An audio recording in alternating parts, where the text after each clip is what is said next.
ஏழேலே கிராமத்து குடிசையிலே கொஞ்ச காலம் தங்கி பாருலே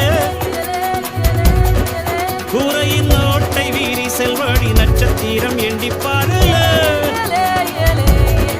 கூவும் செல்போனின் நச்சரிப்பை அணைத்து கொஞ்சம் செல்வண்ணின் உச்சரிப்பை கேட்போ வெறும் காலில் செருப்பின்று நடந்து மண்ணோடு பேசிக்கொண்டு போவோம் மழலைகள் ஆவோ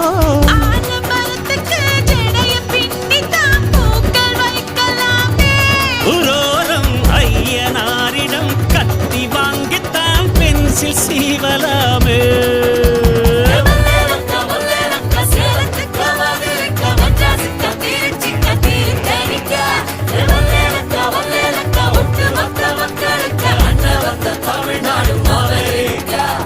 காவிரி யாரும் கை குத்தல் அரிசியும் மறந்து போ